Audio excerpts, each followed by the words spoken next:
pesawat yang korang naiki itu mengalami kerosakan. Contohnya sayap patah ke, ekor tercabut ke kan, enjin dua-dua rosak dan kena buat pendaratan kecemasan serta-merta.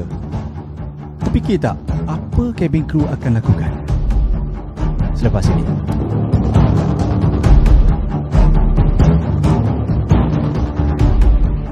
Okay, Assalamualaikum, saya Zarul Hussein aka Zarul Umbrella. Welcome back to my channel. Kepada yang belum subscribe, sudi-sudikan untuk subscribe. Kepada yang tak subscribe, terima kasih banyak-banyak. Okay, kembali kita pada tajuk hari ini. Apa yang cabin crew akan lakukan bila mana pesawat yang korang naiki itu mengalami kerosakan dan terpaksa membuat pendaratan kecemasan. Okey, bila mana ini terjadi, pilot akan memanggil cabin crew in charge ataupun ketua pramugara ataupun ketua pramugari masuk kokpit.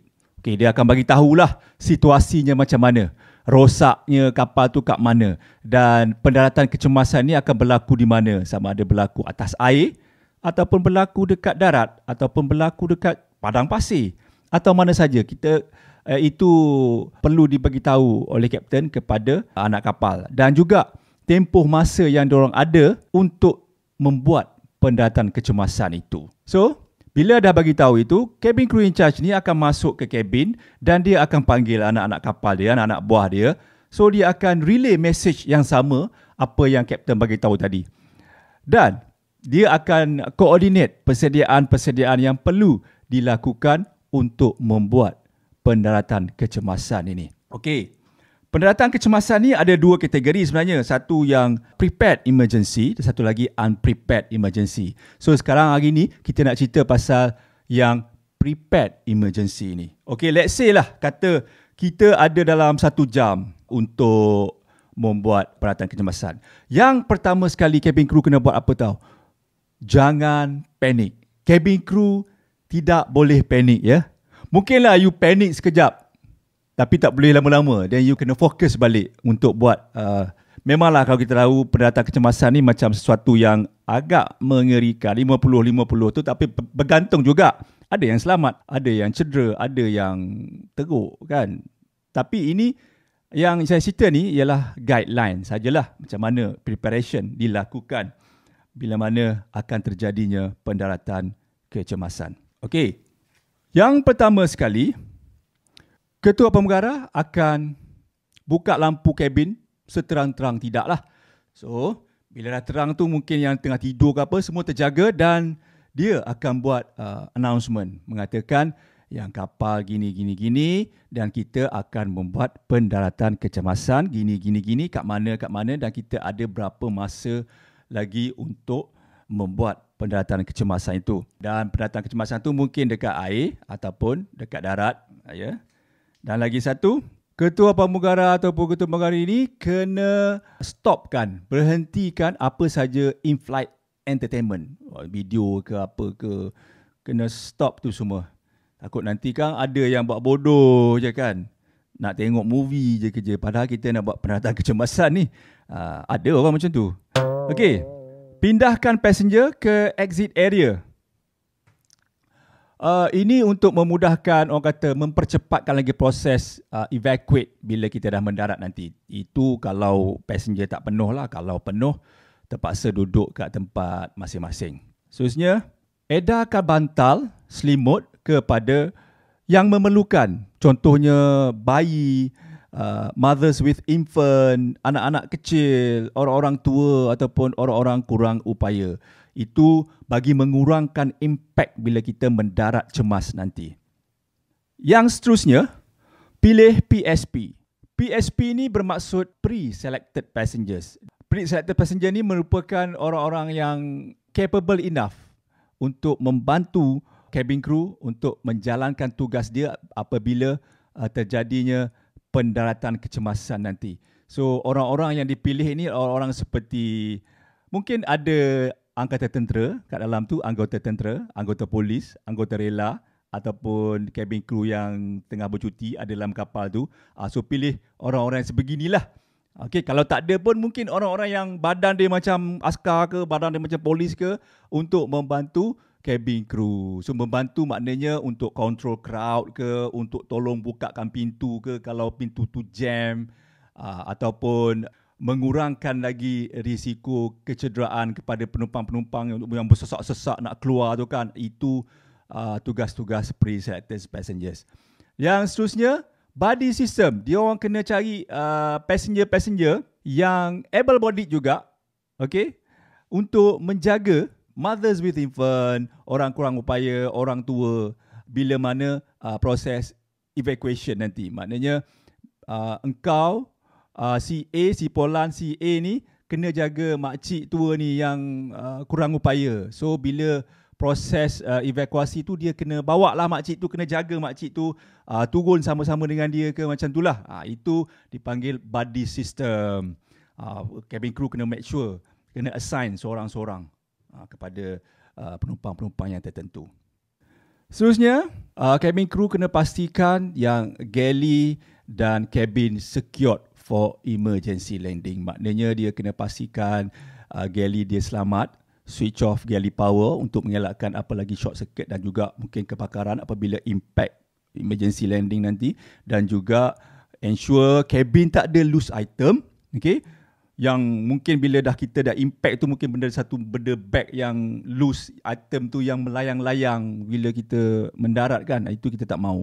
Make sure semua dalam kompartmen dan dalam seat pocket intact, secured. Seterusnya, bila semua tu dah ready, dah okey, anak kapal ataupun cabin crew kena berada dekat seat dia. Get ready lah, okay? Get ready dan dia kena buat silent review. Apa silent review ni? Okay, silent review ni dia kena revise. Kena fikir apa duty dia, apa yang dia akan buat, apa yang dia akan command bila mana hampir terjadinya impact emergency landing tu. Maknanya dia kena revise command dia, apa yang dia kena cakap. Dan dia kena revise dia punya duty. Bila kapal dah berhenti sepenuhnya, apa yang dia kena buat? Kena buka pintu. Okey, sebelum buka pintu, dia kena fikir. Dia kena tengok dulu kat luar tu selamat ke tidak. Ada api ke, mungkin ada pokok ke, ada air ke, dia tak boleh buka. Kalau itu terjadi, dia kena buat apa? Okey, bila dia nak buka pintu, macam mana dia nak buka pintu tu? Dia kena buka, kena mungkin tolak kiri kanan ke apa, atau tolak daripada bawah ke atas ke. Setengah-setengah kapal lain berbeza-beza cara buka pintu. Dan bila pintu tu tak boleh buka, apa dia kena buat? Bila pintu boleh buka, apa pula dia kena buat? Okay, let's say pintu boleh buka tapi slide tak boleh inflate. Apa dia kena buat? Tarik manual inflation handle. Itulah benda-benda antara yang dia kena revise masa silent review. Dan bila 30 second before impact, pilot akan bagi tahu cabin crew brace for impact. Masa ni cabin crew akan shout command. Brace, brace, grab ankle, remain seated. Kebanyakan yang lebih kurang macam itulah. Setengah-setengah airline berbeza. Maknanya pertahan, tunduk, pegang kaki, duduk.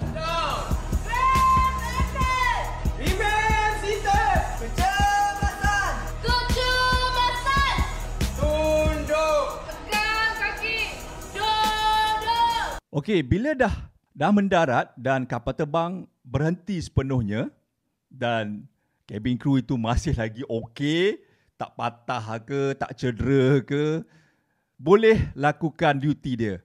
Maknanya, bila dapat arahan daripada kapten cabin crew evacuate, itu maknanya dia kena buka pintu cepat-cepat.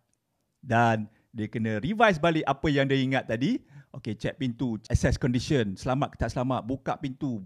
Pintu berjadi buka, and then pre-selected passenger pun akan tolong dia. Okey, tolong dia untuk mengarahkan penumpang-penumpang ni cepat-cepat keluar. Dan command dia yang akan bagi tahu ialah release seatbelt, leave everything, come this way, hurry, jump. Release seatbelt, leave everything. Shoes up, come this way, hurry. Stand back. Jump, hurry.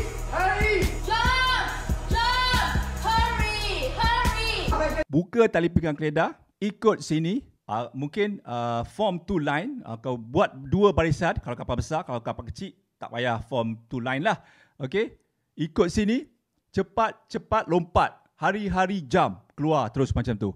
Itu antara koman-koman yang dia bagilah. So, kita ada 90 saat saja sebelum kita boleh meninggalkan pesawat dan pergi ke tempat yang selamat. Dan bila dah penumpang tu semua dah keluar, cabin crew ada tugas lagi. Dia kena check balik dalam kapal terbang tu. Okay, kalau kapal terbang tu tidak membahayakan keselamatan, kita boleh pergi check lah. Kalau dah terbakar, besar api dah marak, tak payahlah nak pergi check kan. Ini guideline dia kalau kapal terbang tu okey. Cabin crew kena check.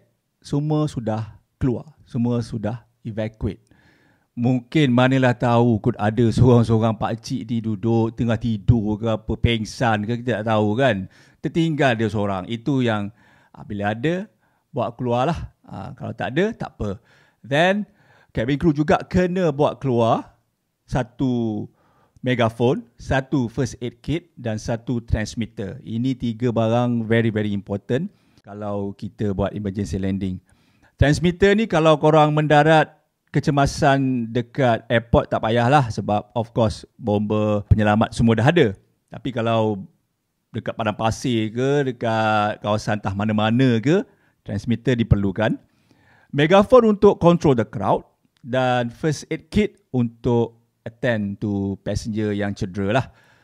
Dan seterusnya pergi berkumpul dekat satu kawasan yang selamat, jauh daripada bangkai pesawat. Itulah antara secara ringkasnya tugas-tugasan yang perlu dilakukan oleh setiap daripada cabin crew bila mana terjadinya situasi pendaratan kecemasan. Okey, 90 saat saja untuk keluar. Satu tempoh masa yang agak genting lah. Okay? Alright. Semoga video itu memberi manfaat. Kita jumpa di video yang akan datang. Assalamualaikum.